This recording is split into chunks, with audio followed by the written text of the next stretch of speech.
What's good, YouTube? Today we have another Is It Worth It? Just this time it's an actual like IRL product, not a game, but it involves gaming, so it's all good.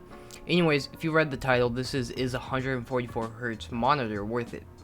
So if you don't know, my entire gaming career I've been on 60 Hz and never really experienced 144 besides when I used Taken setup for a couple of minutes and didn't really notice it since I wasn't looking specifically at the 144 Hz and for all that, but now that I finally upgraded and can actually be considered a true gamer, I have a lot to say about it. So first thing is the display itself. You probably won't notice it instantly, but once you hop in a game, especially if it's not a fast-paced game, you probably won't notice. But if it is a fast-paced game, you're gonna notice pretty fast. Once I got on Siege for the first time, I really noticed it. It was such a fast-paced game, so you're always moving, and it's very easy to see it. So the only way I can really put it is that it's a lot smoother. Like, the saying as smooth as butter, it's kind of like that. If you play on 60 Hz and you haven't experienced it, you won't understand what I'm saying.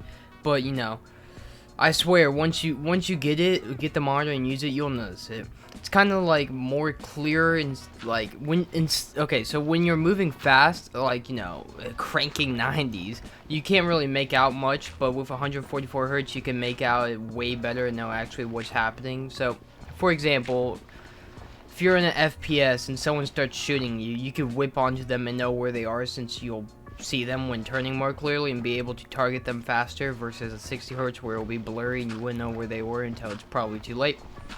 Really, it's kind of one of those pay-to-win things. So if you're good at a game at 60 Hz and you want to get to the next level, 144 Hz will probably get you there, not gonna lie. So it helps you way more than you think. It's one of those things that help you without you even like noticing it, but it's hard to explain. So you don't notice it, but you somehow do notice it at the same time. It's very confusing how it works, but it just kind of works. Like, was it the flow state they call it, where you're just like in the flow, just gaming? But that's there. Another thing is that I remember before having a 144 Hz, people would actually say it like helps you instantly, and it's one of those things that I thought they were just kidding about, like, oh, they said it would help you fast. I never believed it, but I can assure you that it works. It will make you better very quickly once you get used to it. So 144 Hz will probably make you better almost instantly. So what it is that it just takes a couple of games to get used to it, then you're fine to it. Now personally, I love 144 Hz and arguably can't go back to a 60 Hz monitor without noticing it. So like, the school computers, they're all on 60 Hz monitor. The laptops, which are 60 Hz, I just want to point this out. This is me ranting for a little second. The laptops, they're on 48 Hz, not even 60. I don't know why, but that's me ranting. But otherwise, once you do it, you can really notice it. So, yeah. Now, again, I love my 144 Hz, but that doesn't mean it's the perfect monitor. Yeah, believe it or not, there's downsides to this. So, for gamers, one thing is that the colors aren't really amazing on this. It's designed for FPS players, so colors are much more vibrant and really aren't color rich. So it's good for games like Siege and CS, so you could see more clearly, and shadows are higher contrast, so you could see anyone that's lurking in the shadows and you could kill them before they even kill you. But if you're playing a story-based game, then the graphics. So if you're playing a story-based game and it's a very graphic intense game, for example The Witcher 3, the monitor isn't really amazing for colors, so you're not really gonna get the best experience, you could say. If you have the money, I personally would go for, I think it's a 165 Hz and it's a 1440p monitor, which they're more expensive obviously, but if you're into that kind of games, then I would recommend one of those. I'll link one in the description when I find one, and the monitor I have, I'll link that in the description too if you're interested.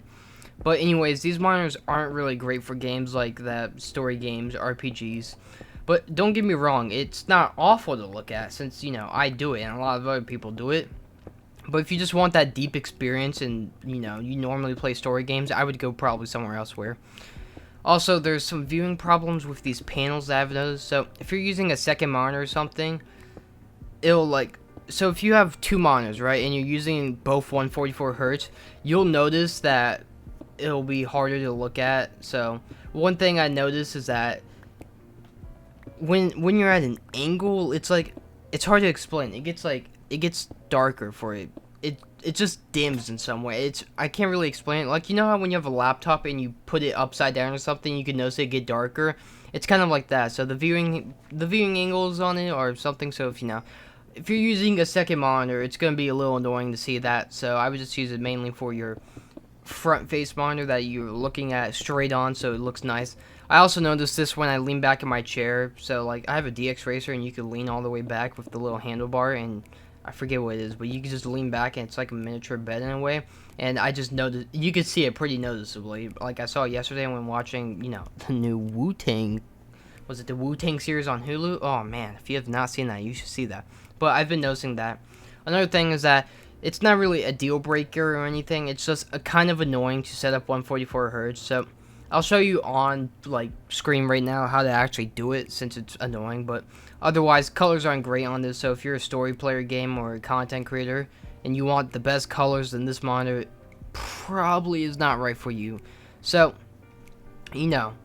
don't get me wrong. If it's a great monitor, but it has its downsides, and it's mostly the colors for it and setting it up. Since when I set it up is on 60 hertz, I was like, wait a minute, that's weird. Why is it now on 144? And it took me a while to do it. That's why I'm showing it. But otherwise, if you have an old GPU, you might not have a DisplayPort on it on your actual GPU, and I'm pretty confident you need a DisplayPort for 144 hertz. So I would definitely look at that before you just go out and get one. Make sure you have a DisplayPort on your GPU, which if you don't know, that's your graphics card.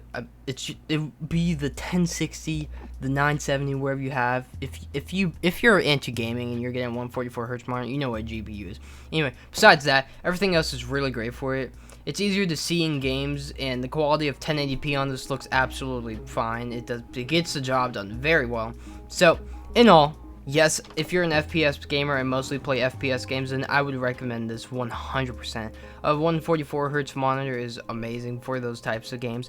Even if you're not, I still recommend a higher refresh rate monitor, just because you could actually notice it. So it's just better. It's hard to explain. It's one of those things that you have to see it to believe it. But otherwise, that's been it for the video. Hope you enjoyed. Make sure you like, comment, subscribe for more on YouTube. I will see you next time. Goodbye.